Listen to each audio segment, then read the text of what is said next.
I think I'm gonna give a bit of a downgrade or maybe upgrade my concern about OpenAI in this video. I think maybe you need to start worrying about them a little, and specifically that they could have some kind of zombie startup ending or WeWork like implosion. And I don't know that I would say this is likely, but for such a shiny, famous company that currently is getting mostly overwhelmingly positive press and not much discussed as an entity with real risk factors, there's just more and more stuff I encounter paying close attention to AI developments and adjacent business and economic developments that I think you have to worry about the long-term picture. First, a narrative you see all over if you follow a business of AI is it seems like models are commodified, which is to say they're just passed around pretty easily, and it doesn't seem like different economic circumstances makes selling the large language model itself or owning that kind of intellectual property something you can really build a business around. You can be more specific and point to a lot of things like Meta gives away pretty nice LLM for free. There are research institutes in the United Arab Emirates that give away pretty nice LLMs for free. Things in China are often discussed from this competitive geopolitical angle, but you can see there that pretty powerful forces were trying to prevent people from building a nice new LLM, and it didn't work. You can look at the raw economics of, well, these things are really, really expensive to create, but not at all expensive to just pass around. In the absence of really stunning, qualitatively different progress, you can keep your old LLM. I talked elsewhere about this high cost to create, low cost to use situation leads to natural monopoly. And it shouldn't be assumed that this means something like, oh, there's one big company that makes a lot of money. It really could mean there's some other entity that has a good reason why it just wants to make the thing and give it away for free. And then there's no profitable business in that at all for anyone. So it really seems like the long term for OpenAI can't be that they're selling LLM or owning cool intellectual property about LLM. Compounding this, OpenAI got its start as a research lab. It got big with some cool breakthroughs and the exposure those breakthroughs have gotten.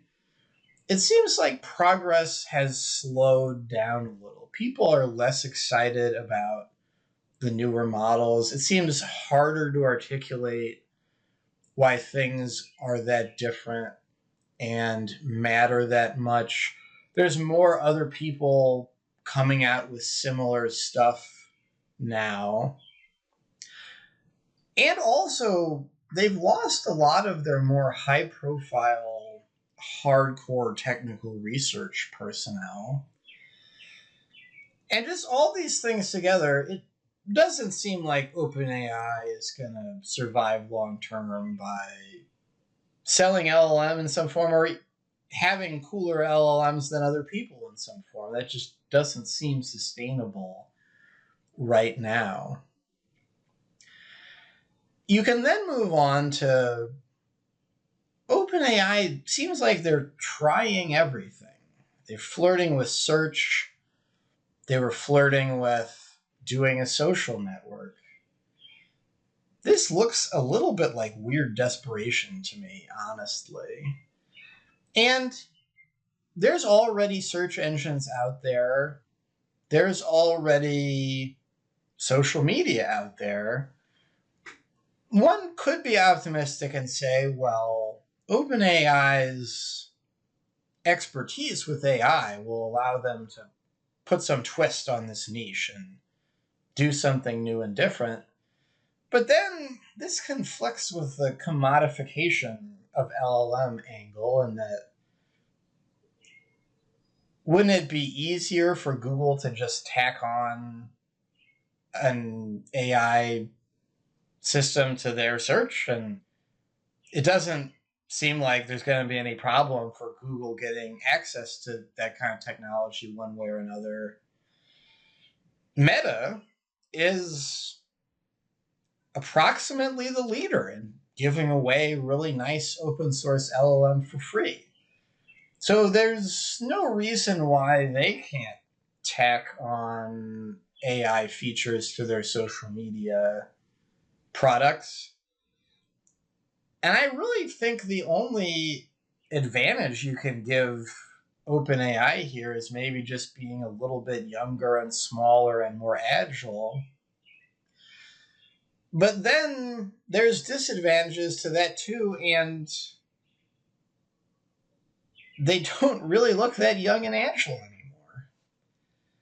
So I'm asking these questions about what's this company's business model long term. They look a little desperate to flirt with new business models, and I'm not terribly impressed by any of them. Finally, OpenAI is not even in a good position to keep doing what they're doing. They are raising massive amounts of money to give things away at an enormous loss.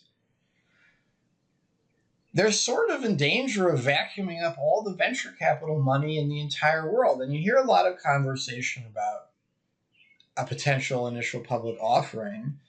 To an uncomfortable degree, they have to do an IPO to raise funds to just keep going on the arc they've been on. And then we get to the other weirder part of that.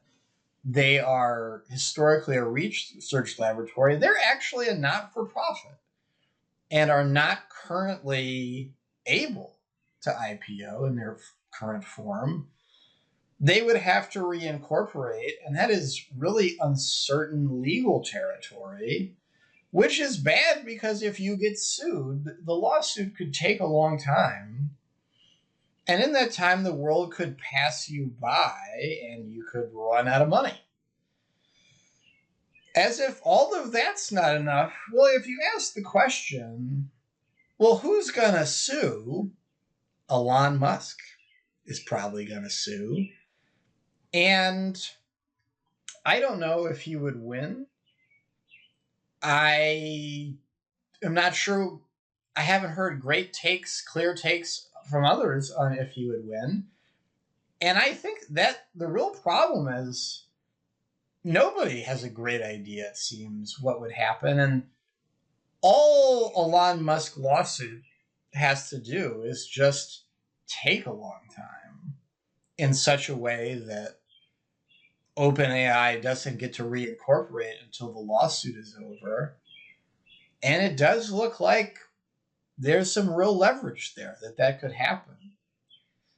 So there's a lot of risk factors. And when you try to think about the way forward, it's always a little bit contradictory and seems like, does it respect all the different risk factors at once? I feel like a bit of a crazy person here predicting doom. And I don't know if I would say that it's likely, but these are things you have to watch. And I would not presume that OpenAI avoids some kind of ugly thud at the end of its story.